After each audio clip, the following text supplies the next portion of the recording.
Ceci va nous conduire vers les systèmes de coordonnées et on va étudier principalement les trois systèmes de coordonnées qui sont fréquemment rencontrés dans les problèmes de mécanique ou bien aussi dans n'importe quel problème de physique, à savoir les coordonnées cartésiennes, les coordonnées cylindriques et les coordonnées sphériques.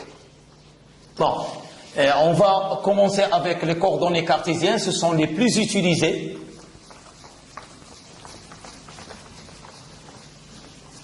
Et donc tout simplement le système de coordonnées, c'est-à-dire c'est le choix d'un référentiel qui nous permettra de positionner ou bien de repérer un point M dans l'espace. Donc je prends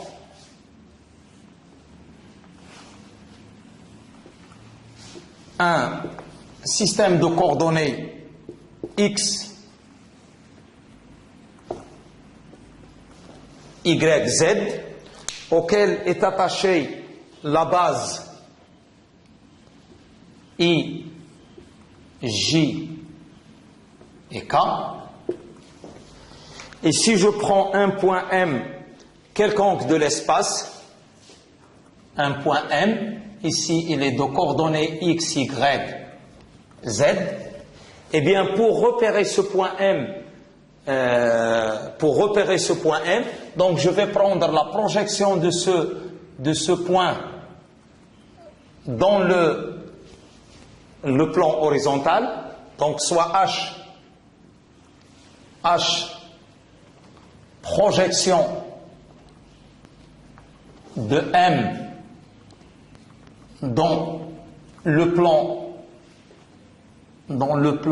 X ou Y, donc voilà H, donc H ici a pour coordonnées X, Y, voilà,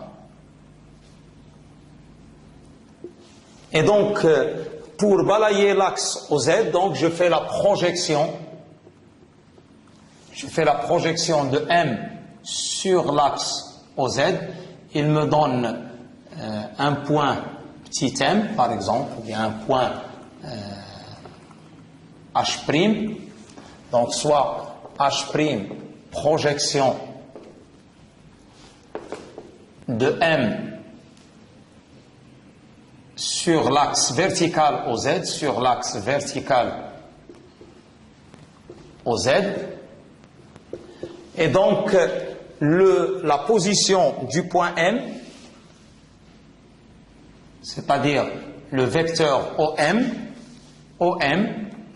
est défini par OH' plus H',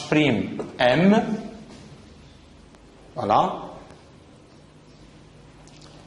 Donc, qui est égal à et H', donc il appartient au plan horizontal XY, donc c'est XI plus YJ plus ZK. Donc en général, un point OM, il est défini par XI plus YJ plus ZK. Ce sont les coordonnées. Donc X, Y, Z, coordonnées cartésiennes, c'est ce qu'on appelle coordonnées cartésiennes de M. Voilà. Pour balayer l'espace tout entier, afin de balayer tout l'espace, donc X, elle est compris entre moins l'infini et plus l'infini, voilà. Y entre moins l'infini et plus l'infini, et Z entre plus l'infini et moins l'infini. C'est-à-dire pour balayer tout l'espace cartésien, donc il faut que X part de moins l'infini à plus l'infini, Y de moins l'infini à plus l'infini et Z de moins l'infini à plus l'infini. Comme ça, on décrit l'espace tout entier. Et donc, le point M, il est défini par ces coordonnées cartésiennes qui sont X, Y et Z. Et un déplacement élémentaire, donc au cours du temps,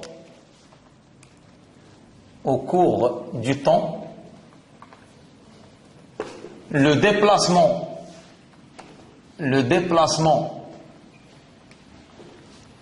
élémentaire de M, élémentaire du point M, est donné par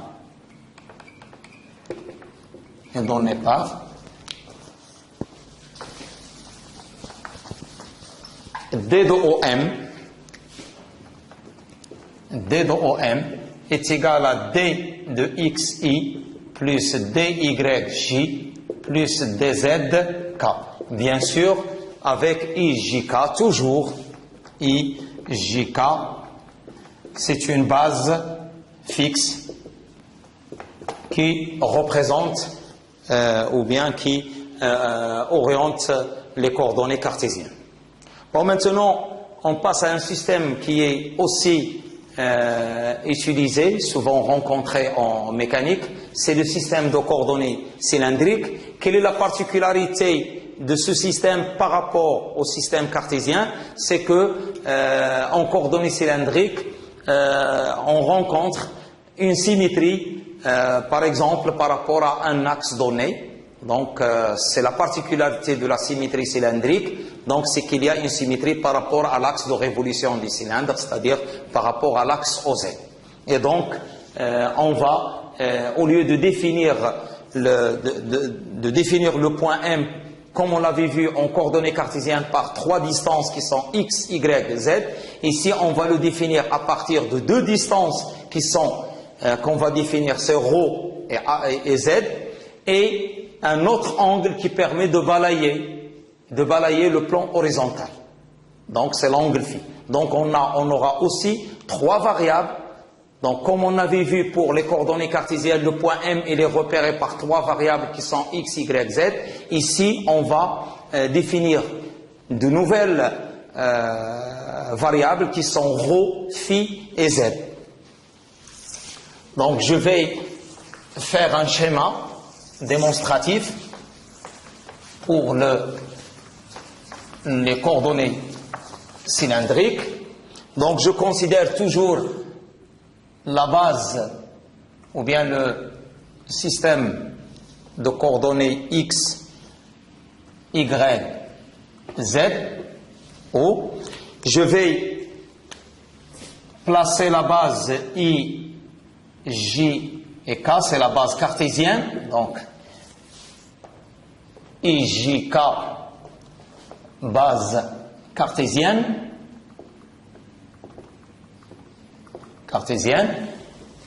Et donc, je vais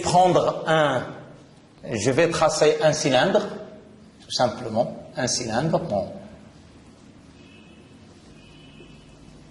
Voilà, un cylindre. Et je vais choisir un point M, ici, un point M, par exemple. Donc, un point X, Y, Z, dans l'espace cartésien. Et ce point M, donc on a une projection, comme on a fait pour le premier, donc on va prendre une projection dans le plan horizontal, au XY.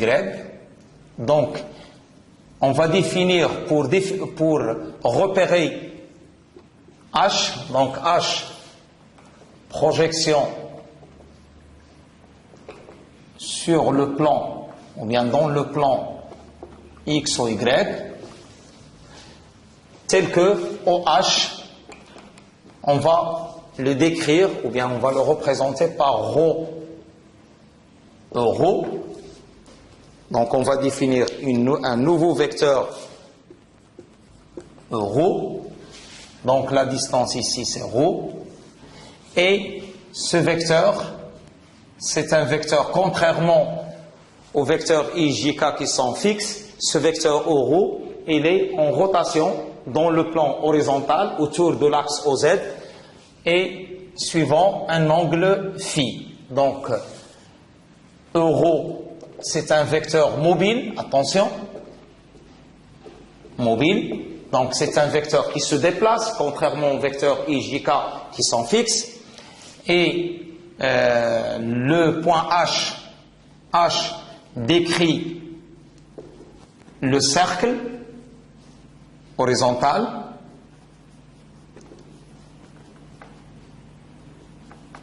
Lorsque phi varie de 0 à 2pi. De 0 à 2pi. Et donc, je vais choisir un deuxième vecteur perpendiculaire à euro. Donc, le deuxième vecteur qui est perpendiculaire, ici, pour pouvoir repérer le point H. Donc, ici, le vecteur E phi. Donc, E phi, vecteur directement perpendiculaire à euro, et ce vecteur il est défini à partir de la variable phi,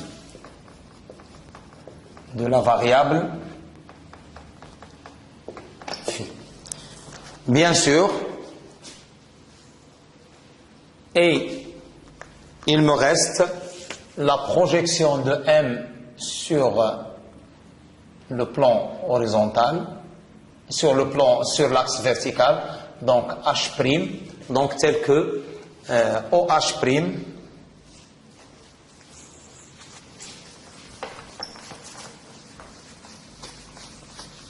H', projection de M sur l'axe OZ, tel que OH' est égal à ZK. Donc OM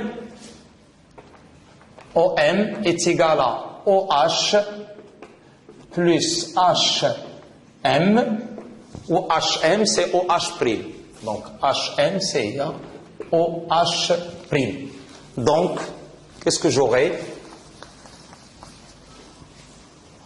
OM est égal à OH, je l'ai défini par ρ, et plus HM qui est égal à OH', donc c'est ZK.